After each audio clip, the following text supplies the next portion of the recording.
নমস্কার।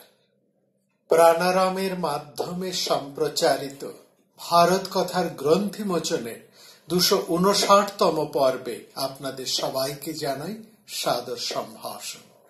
মহামতি অনন্তলালের পরম আশীর্বাদে আমরা প্রতিদিন শুনে চলেছি ভারত কথা। ভারত কথার আমরা শুনছি মহাভারতীয় নারীদের, ব্যক্তিত্বময়ী নারীদের কথা, যাদের মধ্যে দুজন মহাভারতের মূল নায়িকা, একজন প্রথম পর্বের কুন্তী, মনস্বিনী কুন্তী, এবং দ্বিতীয়জন মহাভারতের শেষ পর্যায়ের নায়িকা, অগ্নিশমা ব্যক্তিত্বময়ী দ্রৌপদী। এছাড়াও আমরা শুনেছি সত্যভামার কথা। এই তিনজনের মধ্যে যে মিলটি, এরা প্রত্যেকেই শ্রীকৃষ্ণের সাথে কোনো না কোনো সম্পর্কে যুক্ত, এবং এই তিন রমণীকে বাদ দিয়ে মহাভারতের কথা সম্পূর্ণই অসম্পূর্ণ। যেমন অসম্পূর্ণ এদেরকে সরিয়ে রাখলে এদের জীবনে যে পুরুষেরা এসেছিলেন তাদের উপস্থিতি, তারা সর্বার্থেই ম্লান যদি এই নারীরা তাদের জীবনে না থাকতেন। পাণ্ডুর অস্তিত্ব নেই কুন্তী ছাড়া, পঞ্চপাণ্ডবের কোনো অস্তিত্ব নেই দ্রৌপদী ছাড়া, এবং সত্যভামা ছাড়া শ্রীকৃষ্ণও যেন অনেকটাই অনুজ্জ্বল। অনেকটা কেন অনুজ্জ্বল বলাই যায়। শ্রীকৃষ্ণ যেমন যে ধরনের নায়কোচিত পুরুষ, তার একমাত্র উপযুক্ত নায়িকা কেবলমাত্র সত্যভামা, অন্য কেউ নয়। সবার প্রতি শ্রদ্ধা, সবার গুণের প্রতি বিনম্রতা রেখেও আমরা পরিষ্কার বলতে পারি শ্রীকৃষ্ণ জীবনে একমাত্র সত্যই সত্যভামা। অন্যান্যরা তার ঔজ্জ্বলে উজ্জ্বল, কিন্তু সত্যভামার ব্যক্তিত্বে এবং তার চারিত্রিক দৃঢ়তায়, তার প্রজ্ঞায় শ্রীকৃষ্ণ কিন্তু সমুজ্জ্বল। এটি অস্বীকার করতে আমাদের কোনো দ্বিধা নেই। এখানে একটা প্রশ্ন ওঠে যে আমরা শুনেছি বিদর্ভের কন্যারা রাখি খুব ব্যক্তিত্বময়ী, তারা অনেক আধুনিকা এবং তাদের কথাবার্তা, চাল চলন ইত্যাদি সবই লক্ষ্য করার মতন, এবং তারা অন্যান্য রাজ্যের, অন্যান্য দেশে মেয়েদের চেয়ে অনেক বেশি গুণবতী। কেবল কি বিদর্ভ? তাহলে সত্যভামা, যিনি বৃষ্ণি যাদব বংশের কন্যা, আর শুধুই কি সত্যভামা? আর কি কেউ নেই? সেখানে অবশ্যই আমাদেরকে উল্লেখ করতে হবে সুভদ্রাকে। সুভদ্রা তিনি শ্রীকৃষ্ণের ভগিনী। বসুদেব, কৃষ্ণ পিতা বসুদেবের অনেকগুলো স্ত্রী। তার এক স্ত্রী রোহিণীর গর্ভে জন্মগ্রহণ করেছেন বলরাম, আরেক স্ত্রী দেবকীর গর্ভে জন্মগ্রহণ করেছেন শ্রীকৃষ্ণ, এবং আরেক স্ত্রীর গর্ভে জন্মগ্রহণ করেছেন শারণ। পুরাণেরা বেশিরভাগ পুরাণেই আমরা পাই রোহিণীর গর্ভে বলরাম এবং সুভদ্রা, অর্থাৎ বলরামের সহোদরা হচ্ছেন সুভদ্রা। সেইভাবে বলরাম যেমন শ্রীকৃষ্ণের দাদা, বৈমাত্রেয় ভাই, বৈমাত্রেয় দাদা, সুভদ্রাও শ্রীকৃষ্ণের অত্যন্ত প্রিয়া বৈমাত্রেয় ভগিনী। আর কিছু পুরাণে শারণের, শ্রীকৃষ্ণের অন্য বৈমাত্রেয় ভাই শারণের ভগিনী হিসাবেও সুভদ্রাকে বলা হয়েছে। তবে সেই প্রমাণ তেমন জোরালো নয় বলে অন্যান্য বহু পুরাণের মত অনুসারে আমরা ভগিনী সুভদ্রাকে বলরামের, অর্থাৎ বসুদেব রোহিণীর কন্যা বলেই গ্রহণ করছে। যাই হোক, সুভদ্রা শ্রীকৃষ্ণের প্রিয় ভগিনী। এই ভগিনীকে শ্রীকৃষ্ণ ভালোবাসেন এমন নয় যে তিনি খুব শ্রীকৃষ্ণের ছোট কিংবা দেখতে খুব সুন্দরী বা শ্রীকৃষ্ণের ঘরেরই মেয়ে, না শুধু তাই নয়, সুভদ্রার মধ্যে যে বিচক্ষণতা ছিল, যে দৃঢ়তা ছিল, যে সাহস ছিল, যে ব্যক্তিত্ব ছিল, শ্রীকৃষ্ণের মতন নায়কোচিত পুরুষ এই ধরনের গুণেরই সব সময় সমাদর করে এসেছেন। আমরা দেখেছি তিনি নিজের জীবনে এরকম নারীরই যাচনা করে এসেছেন সব সময়, এবং সেটি তিনি বিদর্ভের কন্যার মধ্যে পাননি, পেয়েছেন আপন ঘরের কন্যা সত্যভামার মধ্যে। যাই হোক, এই সুভদ্রার কথা বলতে হলে আমাদের অর্জুনের কথা বলতেই হবে, কারণ সুভদ্রা এবং অর্জুনের প্রণয় এতটাই আধুনিক যা বর্তমান কালের প্রণয়িনীদেরকেও অনেক ক্ষেত্রেই লজ্জা দিতে পারে। সুভদ্রা এদের থেকেও অনেক বেশি আধুনিক। সেই কথাই বলার আগে আমাদের একটু পিছনে ফিরে যেতে হবে। আমরা জানি অর্জুন দ্রৌপদীকে লাভ করেছিলেন, কিন্তু ভাগ্যের অদৃষ্টে অর্জুন দ্রৌপদীর সঙ্গ লাভের আগেই মহর্ষি নারদের বিধানে তিনি যে বিধানটি রচনা করেছিলেন, অর্থাৎ দ্রৌপদী যখন যে স্বামীর সঙ্গে একত্রে থাকবেন সেখানে তার অন্য স্বামীরা কখনোই প্রবেশ করতে পারবেন না। অর্থাৎ দ্রৌপদীর জীবনে বহু স্বামী হওয়ার কারণে নারদ দ্রৌপদীর জীবনে একটা স্পেস তৈরি করতে চেয়েছিলেন, একটা আড়াল তৈরি করতে চেয়েছিলেন, একটা প্রাইভেসি তৈরি করতে চেয়েছিলেন। এই প্রাইভেসি বা স্পেসটা হলো তিনি যখন কোনো একজন বিশেষ কোনো স্বামীর সঙ্গে থাকবেন তখন অন্য স্বামীরা দ্রৌপদীর ওই স্পেসের মধ্যে, ওই প্রাইভেসির মধ্যে কখনোই প্রবেশ করবেন না। এটা খুব যুক্তিসঙ্গত এবং এটা প্রয়োজন।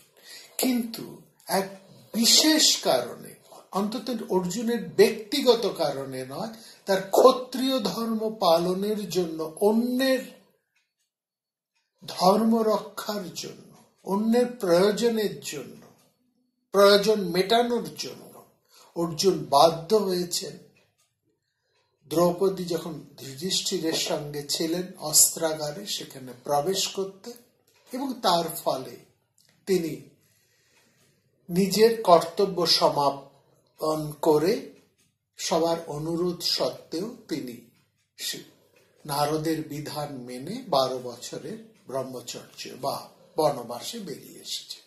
এই বনবাসে এসে আমরা দেখছি অর্জুন প্রথমে উলুপী এবং তারপরে চিত্রাঙ্গদাকে লাভ করেছেন। আসলে পঞ্চস্বামীর অধিকারভুক্ত দ্রৌপদীর অধিকার থেকে অর্জুন এক উদার সত্য মহানায়ক হিসেবে নিজেকে আলাদা করে রাখতে পেরেছেন, কিন্তু তার জীবনে অন্য নারীদের প্রবেশও ঘটেছে।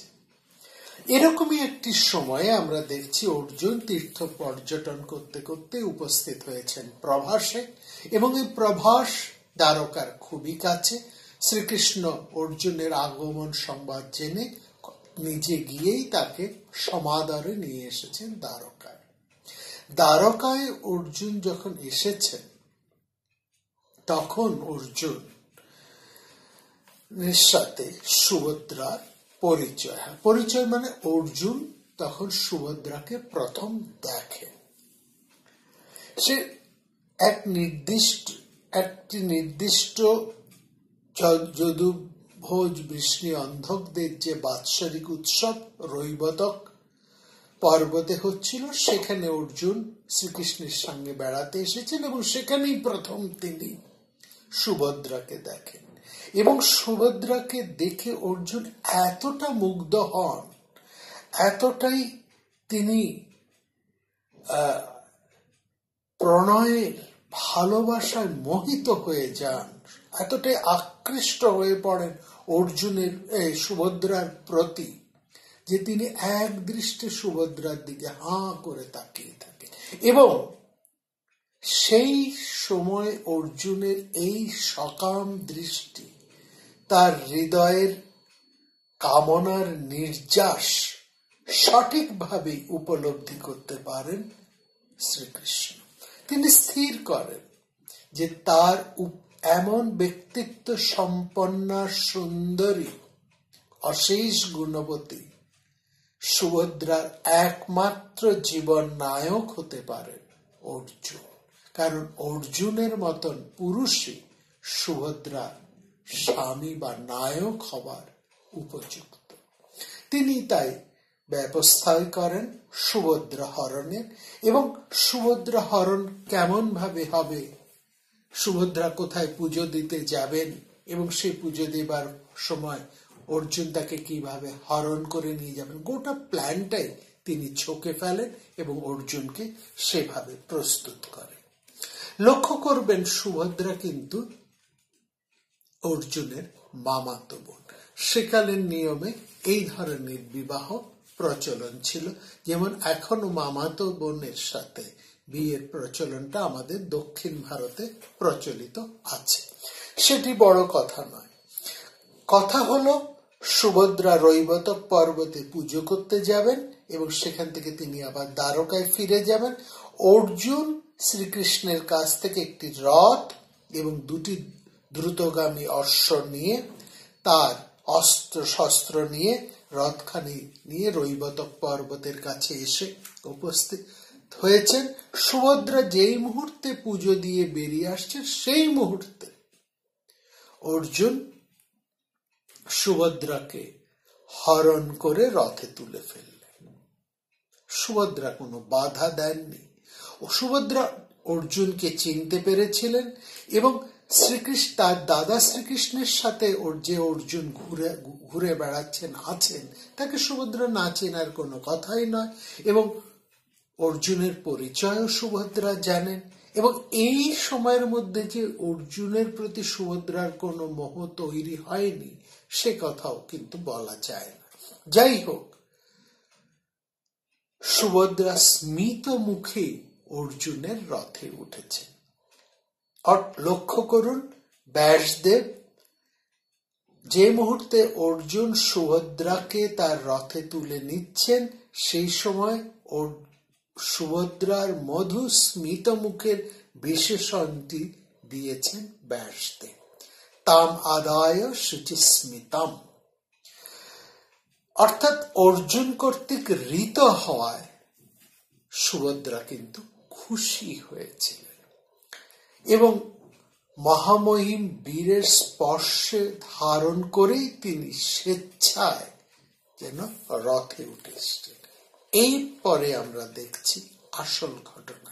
এই খবর যখন বলরামের কাছে গেল, বলরাম তার সৈন্য সামন্ত এবং অন্যান্য যদুবৃষ্ণীদেরকে নিয়ে অর্জুনকে তাড়া করলেন, অর্জুনের পিছে ছুটলেন তাকে বেঁধে ধরে নিয়ে আসার জন্য। সেখানে তিনি তৈরি হচ্ছেন যুদ্ধ করে অর্জুনকে বেঁধে ধরে নিয়ে আসতে। কারণ বলরাম ভীষণ অসন্তুষ্ট হয়েছে, যাকে আমরা এতদিন আশ্রয় দিলাম সেই কিনা আমাদের বোনকে হরণ করে নিয়ে এরকম ভাবে পালাচ্ছে। এটি কিন্তু বলরামের মোটেই পছন্দ হয়নি এবং ফলত বলরামের ক্রোধে, বলরামের যুক্তিতে অন্য সংঘ মুখ্যরাও ভীষণ ক্রোধিত হয়ে উঠলেন অর্জুনের উপর। তারা যে যেখানে ছিল সবাই ছুটে এলো সুধর্মা, সেই সুধর্মা যেখানে দ্বারকার সভা বসে, সেই দ্বারকার পার্লামেন্ট হাউস। তিনি সবাই এবার যুদ্ধে অর্জুনকে ধরার জন্য কেউ রথ, কেউ অস্ত্র, কেউ ঘোড়া এইসবের ব্যবস্থা আরম্ভ করলেন। শ্রীকৃষ্ণ সেখানে কিন্তু চুপ করেই বসে আছে। বলরাম শ্রীকৃষ্ণের চুপ করে বসে থাকাটা দেখে বলছেন, আরে তোমরা যে সবাই এত যুদ্ধের জন্য প্রস্তুত হচ্ছ, কিন্তু লক্ষ্য করেছ কৃষ্ণ যে এখনো চুপ করে বসে রয়েছে। আগে কৃষ্ণ তার কথা বলুক সে কি চায়, তারপর আমরা যুদ্ধে যাব। উত্তেজিত বৃষ্ণি যাদব ভোজেরা এবার লক্ষ্য করলেন, হ্যাঁ সত্যিই তো, আমরা সবাই চেঁচাচ্ছি, আমরা সবাই অর্জুনকে ধরে আনতে চাইছি, আমরা সবাই অর্জুনের নিন্দা করছি এই কাজের জন্য, কিন্তু শ্রীকৃষ্ণ তো চুপ, তিনি তো একটি কথাও বলছেন। শ্রীকৃষ্ণের বলরাম ভীষণ ক্রোধিত হয়ে রেগে গিয়ে শ্রীকৃষ্ণকে বললেন যে তোমার জন্যই আমরা অর্জুনকে যথেষ্ট সম্মান জানিয়েছি, কিন্তু সে তো সম্মানের যোগ্যই নয়। যে পাত্রে সে খাবার খায় সেই পাত্রটাই সে ভেঙে দিয়ে গেল, আমাদেরকে কোনো সে সম্মানই দিল না। আর তোমার সঙ্গে এতকালের সম্বন্ধ বলেই আমরা তাকে এতদিন সহ্য করেছি। বলরাম বললেন, ও সুভদ্রাকে হরণ করে নিজের মৃত্যুকেই যেন ডেকে নিয়ে এসেছে। ও আমার মাথার মাঝখানে লাথি কষিয়ে দিয়েছে। কথং হি শিরস মধ্যে কৃতং তেন পদং মম।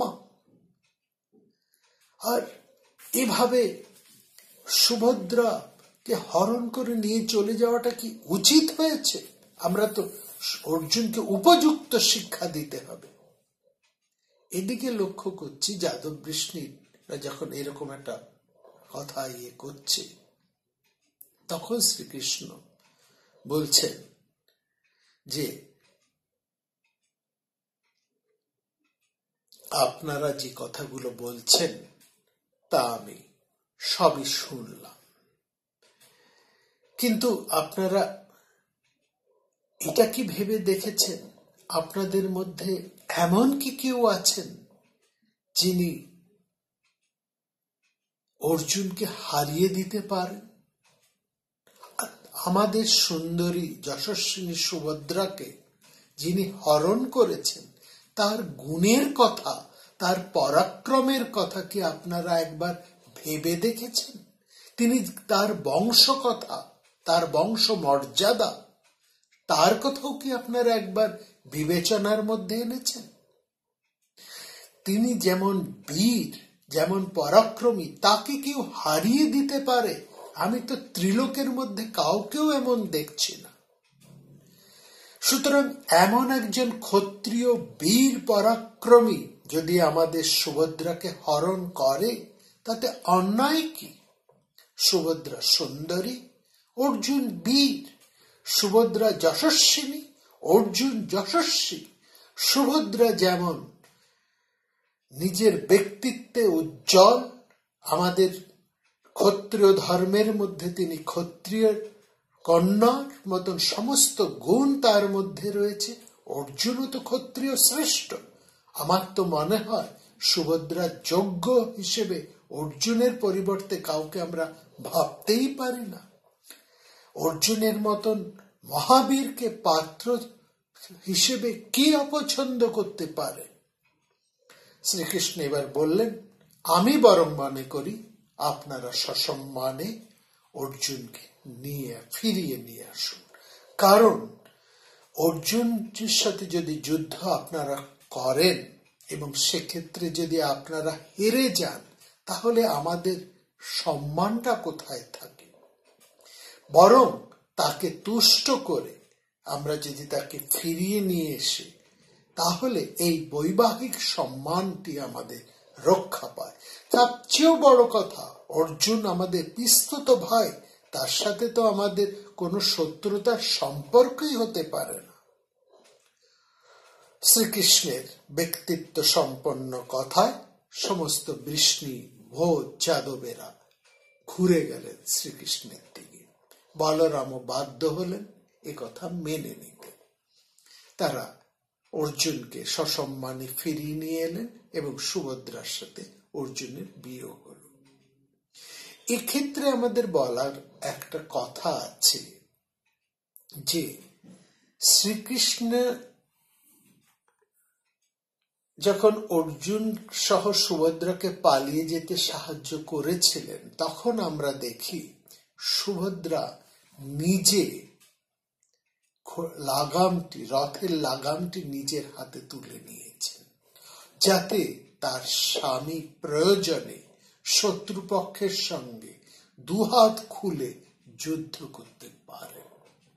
অর্থাৎ ক্ষত্রিয় মেয়ে হিসেবে, ক্ষত্রিয় রমণী হিসেবে অস্ত্র চালনার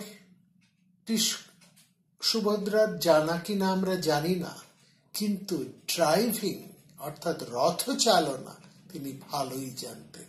যেমন সত্যভামা নিজে রথ চালিয়ে দূর ড্রাইভ করে গুজরাট হতে উত্তর ভারতের বারাণাবতে গেছিলেন, সুভদ্রাও এই রৈবতক পাহাড়ের মধ্যে নিজের রথের লাগামখানি ধরে নিয়েছিলেন স্বামীকে যুদ্ধে সাহায্য করার জন্য। এই গুণগুলি কিন্তু যদুবৃষ্ণীদের মধ্যে আছে। আরেকটি জায়গায় আমি সুভদ্রার কথা বলব। সুভদ্রা তো পরম আদরের একমাত্র ভগিনী। তার দুই বিখ্যাত দাদা, একদিকে বলরাম, অন্যদিকে শ্রীকৃষ্ণর মতো, তাদের পরম আদরের কন্যা সুভদ্রা কত যত্নে, কত আদরে, কত রকম ভাবে উপাচারে, কত স্বাধীনতায় তিনি মানুষ হয়েছেন, বড় হয়েছেন ওই বিখ্যাত রাজ পরিবার। সমস্ত যদুবৃষ্ণী পরিবারের তিনি নয়নের মণি মতো, সবাই তাকে ভালোবাসতেন। সেই সুভদ্রাকে দেখুন, অর্জুনকে তিনি বিবাহ করে যখন এসেছেন, নিয়ে এসেছেন অর্জুনের সঙ্গে, বিবাহ করে তিনি যখন পাণ্ডব ঘরণী হয়ে এলেন,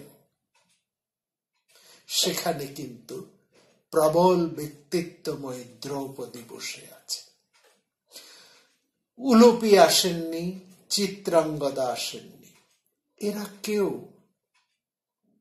অর্জুনের সাথে স্বামী ঘর করতে আসেননি, কিন্তু সুভদ্রা এসেছেন।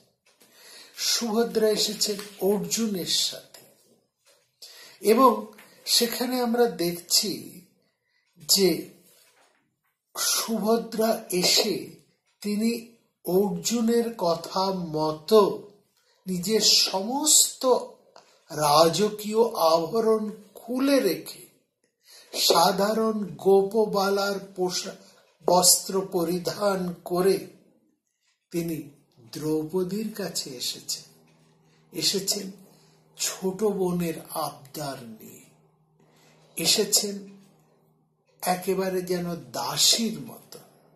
অর্থাৎ তিনি দ্রৌপদীর সম্মানটুকু বুঝতেন, দ্রৌপদীর মর্যাদাটা তিনি অতিক্রম করেননি। ফলে দ্রৌপদীর অসাধারণ ব্যক্তিত্বকে সুভদ্রা নিজের ব্যক্তিত্ব, বুদ্ধি, প্রজ্ঞায় এবং দ্রৌপদীর প্রতি সহমর্মিতায়, অর্জুনের প্রতি তার শ্রদ্ধা, ভালোবাসায় নিজেকে একেবারে অতি সাধারণা করে দ্রৌপদীর পায়ের কাছে এসে দাঁড়িয়েছিলেন, বলেছেন, আমি আপনার ছোট বোন, আপনার দাসী। অর্থাৎ এইখানে আমরা দেখছি সুভদ্রার ব্যক্তিত্ব তো আছেই, সুভদ্রার প্রজ্ঞাটিও এখানে লক্ষ্য করার মতো। সুভদ্রা কোনো দাম্ভিকতা দেখাননি। তিনি অর্জুনের স্ত্রী দ্রৌপদীকে তিনি অতটা কেয়ার না করলেও পারতেন, সতীন হিসেবে তো তার যে মর্যাদা সেটা তিনি কিন্তু জোর করে আদায় করতে পারেননি। অর্জুনের প্রতি ভালোবাসায়, লক্ষ্য করবেন, স্বামীর প্রতি ভালোবাসায়, অর্জুনের প্রতি শ্রদ্ধায় সুভদ্রা এক অদ্ভুত নমনীয়তায় নিজেকে ইন্দ্রপ্রস্থের রাজবাড়িতে প্রতিষ্ঠা করেছেন। দ্রৌপদীর কাছ থেকে দীনভাবে আসতে তিনি এতটুকু বিমনা হননি। গোপিনীর সাধারণ বেশে সুভদ্রা প্রথমে জননী কুন্তীকে প্রণাম করলেন, তারপরে তিনি এলেন দ্রৌপদীর ঘরে। ঘরে ঢুকে দ্রৌপদীর পাদ বন্দনা করে সুভদ্রা বললেন, আমি আপনার দাসী মাত্র। প্রেষ্যাহম ইতি চ অব্রবীত। নববিবাহিত বধূর গায়ে রক্ত কৌশল সেই বস্ত্র নেই, কোনো অলংকার নেই, কোনো আবরণ আভূষণের প্রাচুর্যতা তো নেই, বরং প্রথমা প্রিয়ার প্রতি তার কোনো ঔদ্ধত্যপূর্ণ ব্যবহারও নেই।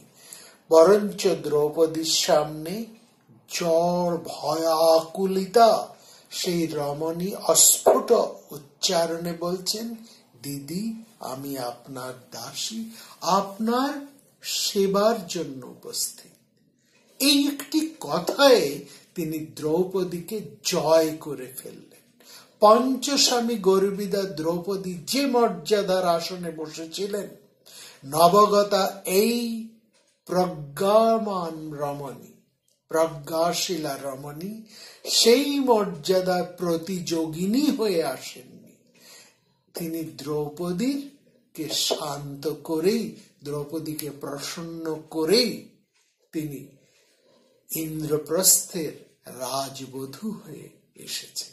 সেখানে তার দ্রৌপদীর সাথে কোনো প্রতিযোগিতা নেই, বরং দ্রৌপদীর প্রতি তিনি সহমর্মিনী। তিনি দ্রৌপদীর হৃদয়টিকে সম্পূর্ণ জয় করলেন। আর এই জয়টি তিনি করেছেন কি জন্যে, কোন কারণে? অর্জুনের প্রতি গভীর ভালোবাসা, স্বামীর প্রতিভা। স্বামীর প্রতি যার ভালোবাসা থাকে, যে নারীর, এই জায়গাটা আমাদের ভালো করে লক্ষ্য করতে হবে। স্বামীর প্রতি যে স্ত্রীর শ্রদ্ধা থাকে, ভালোবাসা থাকে, প্রত্যয় থাকে,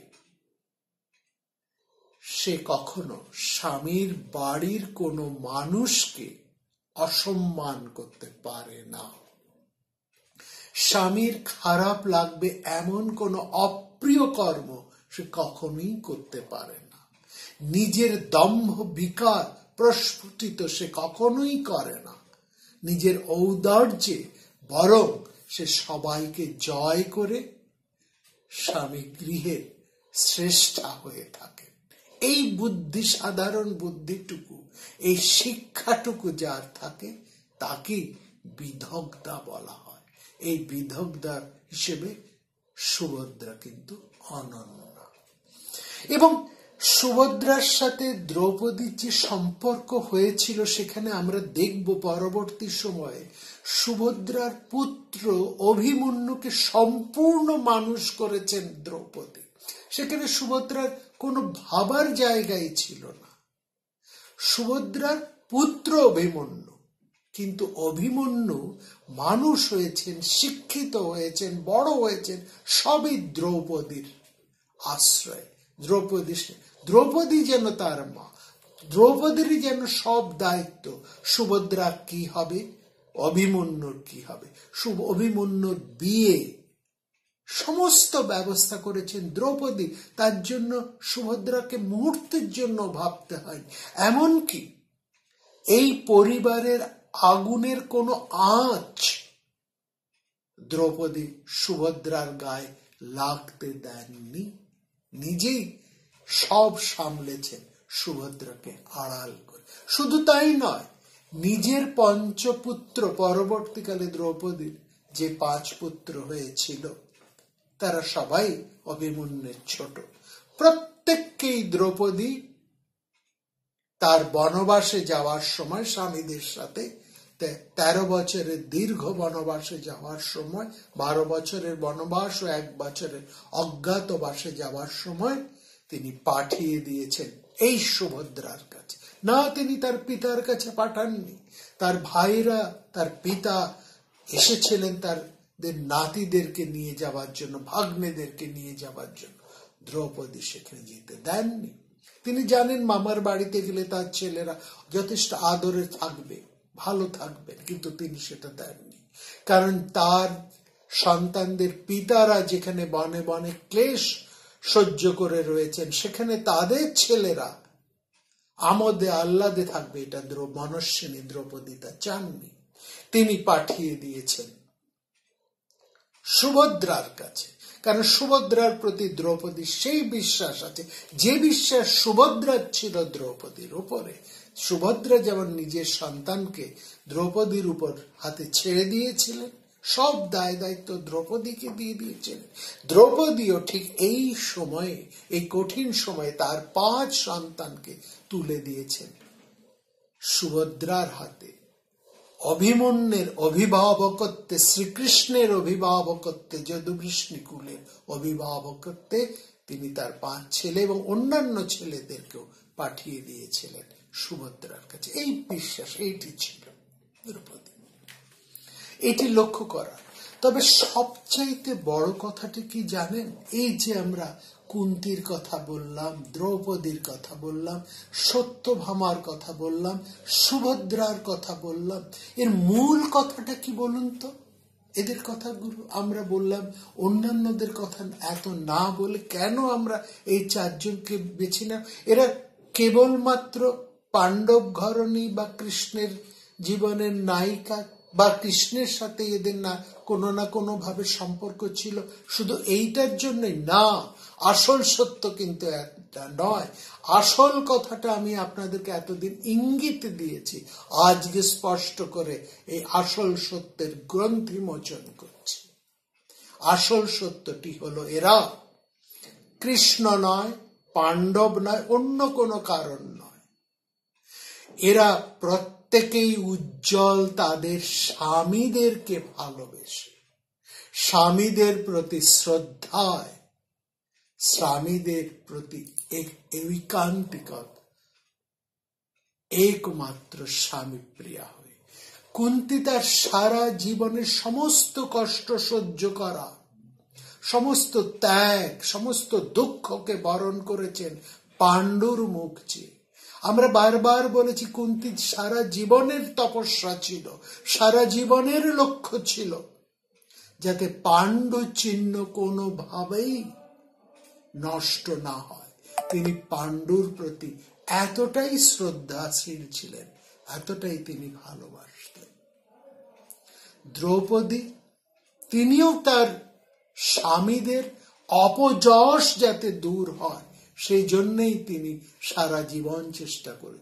তিনি যত ভৎসনা করেছেন, যত চিৎকার করেছেন, যত বিবাদ করেছেন, তার মূল লক্ষ্য একটি, স্বামীদের অপযশ দূর করার জন্য। কারণ না হলে সবাই বলতো যে দ্রৌপদীর কারণে তার স্বামীরা মুক্ত পেয়েছেন, তাদের স্বামীদের যোগ্যতায় তারা মুক্তি লাভ করেননি সেই পাশা খেলার শর্ত হতে। এই অপযশ থেকেই দ্রৌপদী চেয়েছেন তার স্বামীরা মুক্ত হন। স্বামীদের প্রতি অসীম শ্রদ্ধায়, অসীম ভালোবাসায় তিনি এই কাজটি করেছেন। এই শ্রদ্ধা ভালোবাসার আমরা দেখেছি সত্যভামা শ্রীকৃষ্ণের প্রতি অসীম শ্রদ্ধা এবং ভালোবাসা, একান্ত অনুরাগ স্বামীর প্রতি, এটা সত্যভামার জীবনও লক্ষ্য করেছি। আর একই জিনিস আমরা লক্ষ্য করলাম সুভদ্রার ক্ষেত্রেও। তিনি অর্জুনকেই ভালোবেসে, অর্জুনের প্রতি শ্রদ্ধায় তিনি নিজের সমস্ত রাজবেশ, নিজের রাজকীয় ঐশ্বর্য, নিজের রাজকীয় প্রতিষ্ঠা লহমায় ত্যাগ করে দীনবেশে এসে দাঁড়াতে কুণ্ঠাবোধ করলেন না দ্রৌপদীর সামনে। তিনি ঔদ্ধত্যের প্রকাশ করেছেন স্বামীকে প্রসন্ন করা, স্বামীকে ভালোবেসে স্বামীর যশ প্রতিষ্ঠায় তিনি সমস্ত কাজ করতে প্রস্তুত হয়েছেন। এই অর্থে স্বামীদের প্রতি এই 5 জন যে নারীর কথা আমরা বললাম, কুন্তী, দ্রৌপদী, সত্যভামা এবং সুভদ্রা, এদের মূল লক্ষ্য একটি: স্বামীর প্রতি শ্রদ্ধা, স্বামীর প্রতি ভালোবাসা এবং স্বামীর প্রতি আস্থা। আমরা আগামী পর্বে ঠিক এর উল্টো একটি পরিচয় দেখব। তিনিও মহাভারতের এক বিখ্যাত নারী, অতি বিখ্যাত, কিন্তু তাকে কি আমরা এইভাবে বিশ্লেষণ করতে পারি? শুনব আগামী পর্বে।